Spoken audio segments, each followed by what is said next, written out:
नमस्कार, tri city update में आपका स्वागत है। मैं हूं रमेश आंडा। सबसे पहले खास खबरें। जीएमसीएच 32 और सेक्टर 16 के अस्पताल को मिलेंगे 10-10 वेंटिलेटर। सीटी स्कैन के बाजार के लिए 2000 रुपए किए गए फिक्स। हाई कोर्ट में प्रशासन ने दी जानकारी। कोरोना ने तोड़ी गरीब की कमर, धंधे चौपट, रोटी के पड़े लाले।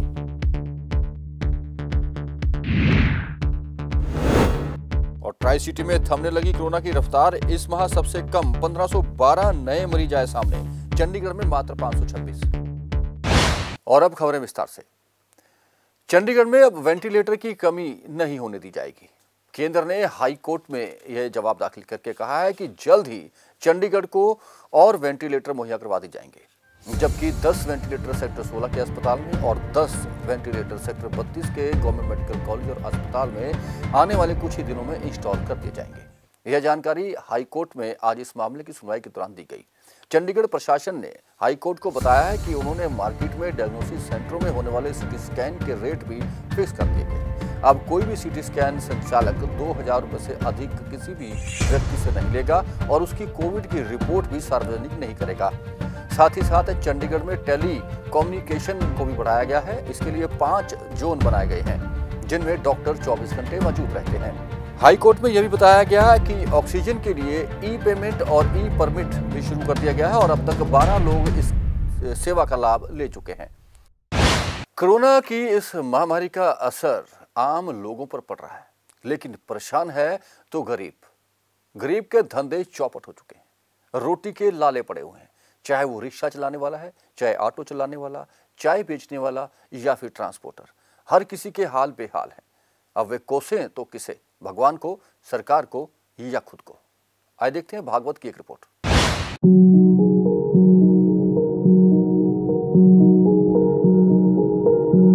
प्रशासन अब गरीबों के लिए तो क्या अपील करें, क्या कभी तो हमारे को तो कभी किसी ने पूछा नहीं। आप पहली बार ही आए। घर पे जाते बच्चे बोलते काम नहीं करते जी। काम कहाँ से करें जब मार्केट ही नहीं खुली। इतना बुरा हाल है, अभी पूछो मत सर। किस्त वाले या फाइनेंसर है वो नहीं रोक रहे। 5-6 महीने तक रुकिया सी, उस कहते किस्तां दो, नहीं तो असं बसा लेके जावांगे। घर देने जो पैसे नहीं होंगे, 150 रुपये दे दी दूध दाद वास्ते, वो भी नहीं बनते। गरीब आदमी का बुरा हाल है। 40 आदमी ये काम करने वाले थे, 7 आदमी बचे, सारे गाँव चले गए। हमने भी कल की टिकट निकाल की मजबूरी में कितना बैठ गया, कर्जे उधारे खाएंगे।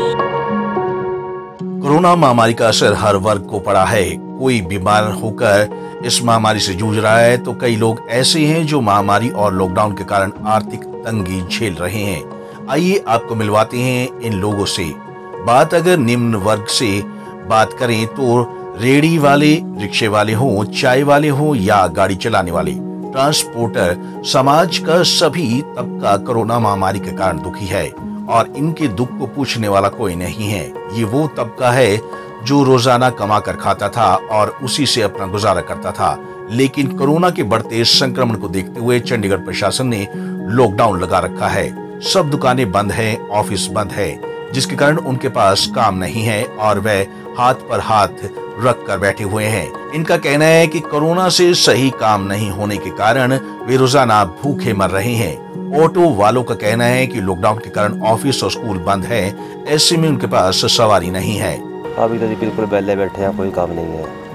कभी कभी 30-30 रुपये का काम हो जाता है, कहीं पर तो ऐसा हो जाता है। कोई काम नहीं है, बिल्कुल सारा दुनिया बैठे रहते हैं। पहले कोई सवारी आएगी कुछ नहीं आता जी। कोई हॉस्पिटल की सवारी एक आधी आ जाए नहीं तो नहीं सही। 50 का 30 का कभी तो बोनी भी नहीं होती। कोई काम धंधा नहीं है जी। कोरोना काल ने बिल्कुल भूखे मरने वाला हाल हो गया हमारा। गवर्नमेंट भी कोई मदद नहीं कर रही है, हमारे चंडीगढ़ में तो कोई मदद नहीं कर रही कोई भी। और बिल्कुल इतना हाल हो गया, इतना हाल तो कभी ज़िंदगी में सोचा भी नहीं होगा ऐसा हाल होगा हमारा। जो घर पे रह जाए, घर पे बच्चे खाने को मांगते हैं, खाने को लेकर कहाँ से आए। यहाँ पर काम है नहीं कोई, और कोई काम हमारे पे है नहीं। हम ऑटो ही का काम करते थे बस। इतना हमारा हाल हो गया जी, कुछ कह भी नहीं सकते जी। घर में कुछ नहीं है, सिस्टम खराब हो गया सारा सिस्टम। घर देने जो भी पैसे नहीं होंगे, 150 रुपये दे दी दूध दाद वास्ते, वो भी नहीं बनते। गरीब आदमी का बुरा हाल है। जो रोज़मर्रा का काम करने वाला बंदा है, 500 का 400 का, वो इस टाइम 0 के बराबर है। कोई सवारी नहीं मिल पाती। वो भाई एक सवारी गेड़ा मर गया है जी 30 रुपये का बस। और ऊपर से गड्डी किस्त भी देनी होती है। वो बैंक वाला ही फोन करते हैं, कहते किस्त दो भाई, लॉकडाउन लग रहा कहाँ से दें कमा के। रेहड़ी वालों, रिक्शा चालकों की बात करें तो वैसे ही इनके पास ज्यादा काम नहीं होता, लेकिन जो थोड़ा बहुत काम था वह भी दुकानें बंद होने के बाद से बिल्कुल बंद हो गया है। इनका कहना है कि उनके साथ के कई लोग वापस गांव चले गए हैं। कई नहीं सर, इसमें कम से कम हम 40 रेहड़ी वाले थे, 40 में से 7 आदमी बचे होंगे टोटल। 40 आदमी ये काम करने वाले थे, 7 आदमी बचे। सारे गाँव चले गए। हमने भी कल की टिकट निकाल की मजबूरी में कितना बैठ गया, कर्जे उधारे खाएंगे। दुकान दौड़ी खुलता है तो रोजी रोटी चलता है। अब दुकानें बंद है तो हम रेहड़ी वाले हैं, कहाँ से क्या होगा। लॉकडाउन से बहुत फर्क पड़ गया है। काम कोई नहीं मिल रहा है जी। सवेरे से आपने कोई सवारी मिलते नहीं जी, ऐसे घूमा करो को मिलते नहीं है जी। रिक्शे पे पहले भी काम कम था। हाँ जी, रिक्शा से काम पहले कुछ कम रहा जी, सब कुछ हो जाता रहा जी काम। तब से दुकानें बंद हुई जी, तब से तो बिल्कुल नहीं है काम। चाय वालों की बात करें तो उनके पास भी काम नहीं है और वह भी ऐसे ही हाथ पर हाथ धरे बैठे हैं। नहीं, इतना काम बिल्कुल ही पहले भी कम ही था, अभी तो और कम है, बिल्कुल ही डाउन है। 4-5 पैकेट दूध बेचना भी मुश्किल है। घर का किराया, खाना पीना, बच्चों की पढ़ाई कैसे? बहुत दिक्कत आ रही है, बहुत दिक्कत। इससे दिक्कत आने ही नहीं चाहिए, बहुत ही दिक्कत आ रही है। पहले खाना पीने के लिए, किराए देने के लिए कोई, अभी मकान मालिक भी बोलते हैं कि किराए दो, नहीं तो यहाँ कमरा छोड़ो बोलते हैं। न कमरा छोड़ पाते हैं, न किराए दे पाते हैं। ऐसा भी लगता है कि क्या कर रहे हैं, यहाँ गाँव ही चले जाते हैं। सोचता होती है कि यार गाँव में भी जाने के लिए किराया चाहिए होता है ना। हाँ, वो भी पैसे नहीं है। इतना ही नहीं, बसें चलाने वाले लोग भी बेरोजगार हो गए हैं। ये है प्रीतम सिंह। इनकी 4 बसें थी, लेकिन स्कूल बंद हो जाने से वह कर्ज के तले दब गए हैं। इनका कहना है कि वह क्या करें, किसे अपना दुखड़ा सुनाएं, कुछ समझ में नहीं आता। बसों का लोन भी चुकता करना है और घर भी चलाना है, लेकिन कोरोना के कारण उनका पूरा काम खराब हो गया है। 4 ਬੱਸਾਂ ਹੈਗੀਆਂ, 10-12 ਹਜ਼ਾਰ 15 ਹਜ਼ਾਰ ਬਚਾਉਂਦੀਆਂ ਸੀਗੀਆਂ। ਸਟਾਫ ਸੀਗਾ, ਉਹ ਵੀ ਹਮ ਨਹੀਂ ਹੈ, ਸਭ ਕੁਝ ਸਟਾਫ। ਸਕੂਲ ਨਾਲ ਕੰਟੈਕਟ ਕਰਦੇ ਹਾਂ, ਸਕੂਲ ਵੀ ਕੁਝ ਨਹੀਂ ਕਰ ਸਕਦੇ ਕਿਉਂਕਿ ਐਗਰੀਮੈਂਟ ਲੱਗਿਆ ਸਾਡਾ। ਐਗਰੀਮੈਂਟ ਦੇ ਵਿੱਚ ਅਸੀਂ ਮੁਆਲਵਾ ਨਵੀਆਂ ਬੱਸਾਂ ਕਿਸ਼ਤਾਂ ਜਾ ਰਹੀਆਂ, ਕਿਸ਼ਤ ਵਾਲੇ ਆ ਫਾਈਨੈਂਸਰ ਹੈਗੇ ਆ, ਉਹ ਨਹੀਂ ਰੋਕ ਰਹੇ। 5-6 ਮਹੀਨੇ ਦਾ ਰੁਕੀਆਂ ਸੀਗੀਆਂ, ਸੁਬਾ ਕਹਿੰਦੇ ਕਿਸ਼ਤਾਂ ਦਿਓ, ਨਹੀਂ ਤਾਂ ਅਸੀਂ ਬੱਸਾਂ ਲੈ ਕੇ ਜਾਵਾਂਗੇ। ਨਾ ਤਾਂ ਹੈਲਪ ਮਿਲੀ ਹੈ, ਕੋਈ ਪ੍ਰਸ਼ਾਸਨ ਨੇ ਵੀ ਕੁਝ ਨਹੀਂ ਪੁੱਛਿਆ, ਤੇ ਹੁਣ ਕੀ ਕਰ ਸਕਦੇ ਹਾਂ। ਬੱਸਾਂ ਖੜੀਆਂ ਲੌਸ ਹੋਈ ਜਾ ਰਹੀਆਂ। 1-2 ਸਾਲ ਖੜੀਆਂ ਹੋ ਗਈਆਂ, 2 ਸਾਲ ਦੀ ਲਾਈਫ ਘੱਟ ਗਈ। 15 ਸਾਲ ਲਾਈਫ ਹੈ, ਹੁਣ 13 ਸਾਲ ਰਹਿ ਗਈ, ਬਟ ਬੱਸਾਂ ਤਾਂ ਨਹੀਂ ਚੱਲੀਆਂ। ਟੈਕਸ ਸਾਨੂੰ ਥੋੜਾ ਜਿਹਾ ਚੰਡੀਗੜ੍ਹ ਵਾਲਿਆਂ ਨੇ ਥੋੜੇ ਮਾਫ ਕਰਤੇ ਸੀਗੇ, ਲੇਕਿਨ ਪਾਸਿੰਗਾਂ ਪੁਸਿੰਗਾਂ ਬਾਕੀ ਅੱਗੇ ਟੈਕਸ ਲਈ ਜਾ ਰਹੇ ਆ। ਕਿੰਨਾ ਦਾ ਲਾਸ ਹੋ ਰਿਹਾ ਹੈ, ਕਿੰਨਾ ਲਾ ਕੇ ਚਲੋ 50-60 ਹਜ਼ਾਰ ਰੁਪਏ ਹਰ ਬੱਸ, ਯਾਨੀ ਕਿ ਲਾਸ ਹਰ ਮਹੀਨੇ ਹੋ ਰਿਹਾ। ਯਾਨੀ ਕਿ ਡਰਾਈਵਰ ਵੀ ਦੇਖੋ, ਡਰਾਈਵਰ ਵੀ ਵਿਚਾਰੇ ਹੁਣ ਵਿਹਲੇ ਹੋ ਗਏ ਆ। ਲੇਡੀਜ਼ ਲੱਗੇ, ਉਹ ਵੀ ਕਨੈਕਟਰ ਕੋਈ ਹੈ ਹੀ ਨਹੀਂ ਹੈ, ਕੰਮ ਹੀ ਨਹੀਂ ਹੈ, ਕੀ ਕਰ ਸਕਦੇ ਹਾਂ। ਕਿੱਥੇ ਲੱਗੀ? ਸਾਡੀ ਬੱਸ ਲੱਗੀ ਸੈਂਟ ਕਬੀਰ 26 ਚ। ਸਾਰੀ ਬੱਸਾਂ ਹਾਂ, ਉੱਥੇ ਲੱਗੀਆਂ। ਤੇ ਸਕੂਲ ਤੋਂ ਇਲਾਵਾ ਹੋਰ ਕੋਈ ਤੁਹਾਡਾ ਕੋਈ ਵਿਵਸਾय ਹੈਗਾ, ਹੋਰ ਕੋਈ ਕੰਮ ਨਹੀਂ ਹੈ, ਬਸ ਸਕੂਲ ਬੱਸਾਂ ਦਾ ਹੀ ਕੰਮ। ਬੱਸਾਂ 'ਚ ਬੈਠੇ ਹੋ? ਪਰ ਬੈਠੇ ਉਮੀਦ ਹੈਗੀ ਹੈ ਕਿ ਸ਼ਾਇਦ ਕੱਲ੍ਹ ਸਕੂਲ ਖੁੱਲ੍ਹਣਗੇ ਜਾਂ ਸਾਨੂੰ ਕੋਈ ਪ੍ਰਸ਼ਾਸਨ ਸਾਨੂੰ ਹੈਲਪ ਕਰੇਗਾ ਜਾਂ ਸਕੂਲ ਸਾਨੂੰ ਬੁਲਾ ਕੇ ਦੇਗਾ ਕਿ ਹਾਂ ਤੁਹਾਨੂੰ ਕੁਝ ਕਰੀਏ, ਬਟ ਕੁਝ ਨਹੀਂ ਹੈ, ਬੈਠੇ ਹਾਂ ਵਿਹਲੇ। ਸਾਡਾ ਨਹੀਂ, ਕਿਉਂਕਿ ਕਈ ਬੰਦਿਆਂ ਨੇ ਲਾਈਨ ਚੇਂਜ ਕਰ ਲਈ ਹੈ। ਕੋਈ ਸਾਡਾ ਕੋਈ ਜਿਹੜਾ ਮਾਲਿਕ ਹੈ ਜਾਂ ਡਰਾਈਵਰ ਵਿਚਾਰਾ ਆਟੋ ਚਲਾ ਰਿਹਾ, ਕੋਈ ਦਿਹਾੜੀ ਲਗਾ ਰਿਹਾ, ਉਹਦੀ ਤਾਂ ਕਿਸੇ ਨੇ ਨਹੀਂ ਪੁੱਛੀ। ਨਾ ਸਾਡੇ ਪ੍ਰਧਾਨ ਜੀ ਨੇ ਕਿਸੇ ਨੇ ਪੁੱਛੀ, ਨਾ ਸਾਡੇ ਯੂਨੀਅਨ ਦੇ ਪ੍ਰਧਾਨ ਨੇ ਪੁੱਛੀ, ਨਾ ਕਦੇ ਸਕੂਲ ਵੱਲੋਂ ਵੀ ਫੋਨ ਨਹੀਂ ਆਇਆ ਕਦੀ, ਹਾਂ ਬਈ ਤੁਸੀਂ ਕਿੱਦਾਂ ਹੋ, ਕੀ ਨਹੀਂ ਹੋ। ਇਹਨੇ ਨਾ ਸਾਨੂੰ ਕਿਸੇ ਪੇਰੈਂਟਸ ਨੇ ਕਦੀ ਫੋਨ ਕਰਿਆ, ਪੇਰੈਂਟਸ ਵੀ ਨਹੀਂ ਪੁੱਛਦੇ ਕਿੱਥੇ ਹੋ, ਜਾਂ 15 ਸਾਲਾਂ ਤੋਂ ਕੰਮ ਕਰ ਰਹੇ ਹਾਂ ਆਪਾਂ। ਇੱਕ ਪਰਿਵਾਰ ਵਾਂਗਰ ਹੀ ਕੰਮ ਚੱਲਦਾ। ਸਕੂਲ ਬੱਸਾਂ ਦਾ ਕੰਮ ਹੈ, ਜ਼ਿੰਮੇ ਵਾਲੇ ਕੰਮ ਹੈ। छोटे बच्चे होंगे, बड़े तक ਅਸੀਂ ਕਰਦੇ हैं, कुछ की कर सकते हैं। मजबूरी इधर भी है, मजबूरी उधर भी है। एक तरफ तो कोरोना के बढ़ते संक्रमण के कारण प्रशासन का लॉकडाउन का फैसला सही लगता है, दूसरी ओर जब नजरें रोज कमाकर गुजारा करने वाले समाज के इस तबके की ओर जाती है तो कुछ कहते नहीं बनता है। पंजाब केसरी टीवी के लिए चंडीगढ़ से भगवत सिंह की रिपोर्ट। चंडीगढ़ में कोरोना मरीजों के लिए आइसोलेशन की खातिर एक और नया कोविड सेंटर बनकर तैयार हो गया।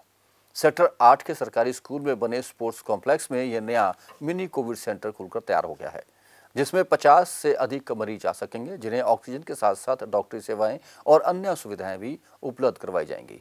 यह नया कोविड सेंटर प्रशासन की मदद से सत्य साई ग्रामीण सेवा दल द्वारा तैयार किया गया है। चंडीगढ़ में एक और 50 बेड का कोविड सेंटर जल्दी खुलने जा रहा है। ये कोविड सेंटर सेक्टर 8 के स्पोर्ट्स कॉम्प्लेक्स में बनाया गया है। यहाँ मरीजों को सभी सुविधाएं निःशुल्क में दी जाएंगी।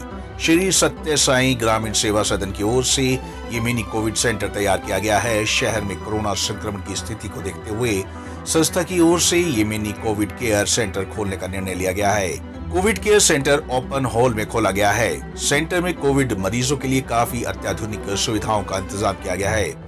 सेंटर के अंदर बेड लगाने के साथ बिजली के स्विच भी लगाए गए हैं, ताकि पानी गर्म करने से लेकर बिजली से जुड़े सारे काम मरीज अपने स्तर पर ही कर सके। इसके अलावा मरीजों पर निगरानी के लिए सीसीटीवी कैमरा इंस्टॉल किया गया है, जिससे बाहर ड्यूटी देने वाले डॉक्टर्स और मेडिकल टीम मरीज को सीधे तौर पर देख सके। इसी प्रकार से हर मरीज के बेड के साथ इंटरकॉम सिस्टम लगाया गया है, ताकि मरीज किसी भी परेशानी में बेड से उठने के बजाय उस इंटरकॉम से सीधे डॉक्टर से बात कर सके और जल्द से जल्द स्वस्थ हो सके। सर अभी ट्रेनिंग दी है सभी नर्सिंग स्टाफ को और डॉक्टर्स और जीडीएस स्टाफ को, हाउसकीपिंग को, कि जहाँ पे क्या डॉनिंग एंड डॉकिंग कैसे करनी है। यहाँ पे जैसे कि मतलब कोविड के पेशेंट है तो उनको लिए पीपी किट ज़रूरी है, तो उसके लिए बता रहे थे कि कैसे डॉनिंग करनी है, कैसे पीपी किट पहननी है, कैसे उतारनी है और कैसे कोविड से इन्फेक्शन से बचना।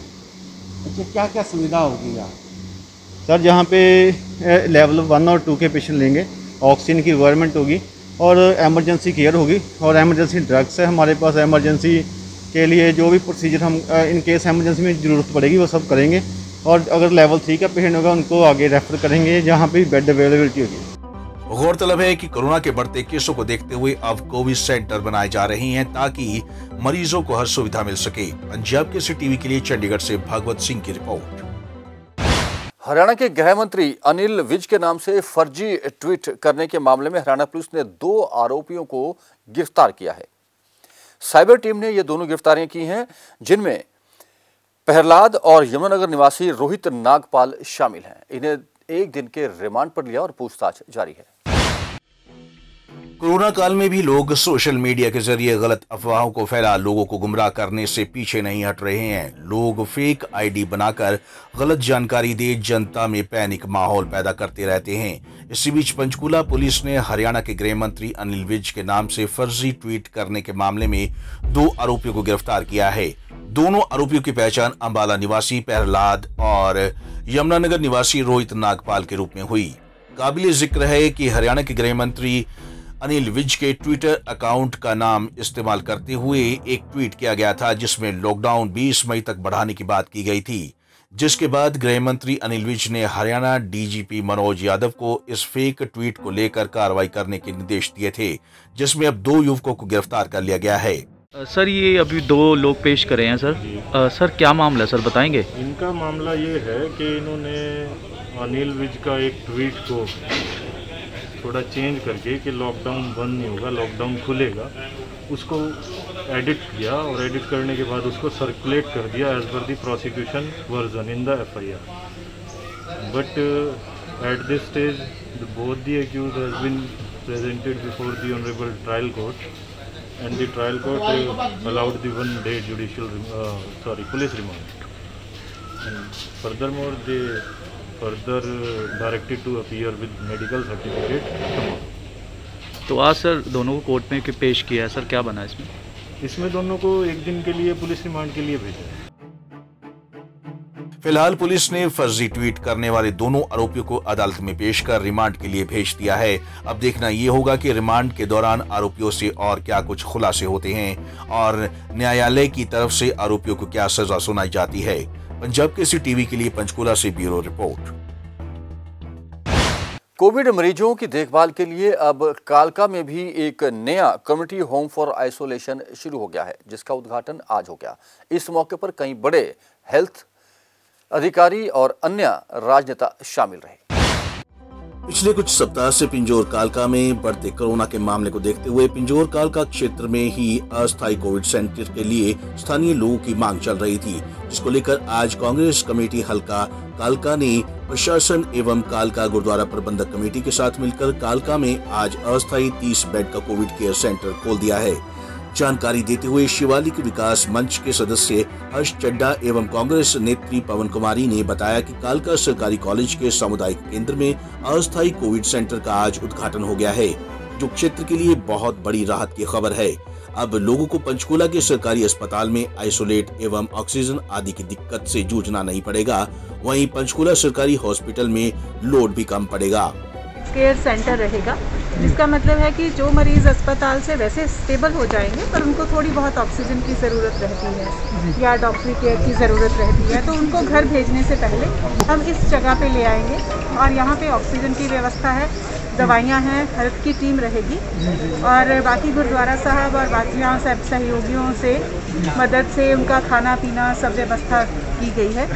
और उस तरीके का ये रहेगा, कालका के जो लोग हैं उनके लिए प्रेफरेबली यहाँ पे इस सुविधा का इस्तेमाल किया जाएगा, पर ज़रूरत पड़ने पर हमें अगर पंचकूला की दूसरी जगह से भी ज़रूरत पड़ती है तो यहाँ मरीज हैं। 30 बेड हैं पर अभी और भी ज़रूरत पड़ने पे लगाए जाए। स्टाफ क्या रहेगा मैम? आप यहाँ पे हमारे एक डॉक्टर रहेंगे, साथ में स्टाफ नर्स और क्लास 4 नोडल ऑफिसर भी होंगे मैम? नोडल ऑफिसर हमारे SMO इंचार्ज कालका वही रहेंगे। गौरतलब है कि कोरोना के बढ़ते मामलों को देख कोविड सेंटर बनाए जा रहे हैं ताकि मरीजों को हर तरह की सुविधा मिल सके। पंजाब केसरी टीवी के लिए कुलदीप कुमार की रिपोर्ट। खुशखबरी है आप सभी के लिए, ट्राई सिटी में कोरोना मरीजों की रफ्तार कुछ थम गई लगती है। आज ट्राई सिटी में गुजरे 24 घंटों में मात्र 1512 नए मामले शामिल आए, जिनमें चंडीगढ़ में 526 जो कि इस महीने सबसे कम है, पंचकुला में 270 और मोहाली में 716 नए मरीज आए। चंडीगढ़ में आज 6, पंचकुला में 2 और मोहाली में 15 लोगों की कोरोना से जान भी चली, जिसके बाद अब ट्राई सिटी में कोरोना से मरने वालों की संख्या बढ़कर 1721 हो गई है। और मौसम की जानकारी, चंडीगढ़ में आज का अधिकतम तापमान 35 डिग्री सेल्सियस और न्यूनतम तापमान 27 डिग्री सेल्सियस रिकॉर्ड किया गया। मौसम में नमी की अधिकतम मात्रा 60% है। मौसम विभाग के अनुसार आने वाले 24 घंटों में तेज हवाओं के साथ शहर में और ट्राई सिटी में बारिश हो सकती है, जिसके बाद तापमान में और गिरावट आएगी। ट्राई सिटी अपडेट में अब तक के लिए इतना ही। कुछ और जानकारियां और खबरें लेकर फिर हाजिर होंगे। तब तक के लिए रमेश हांडा को पूरी टीम के साथ दीजिए इजाजत। नमस्कार।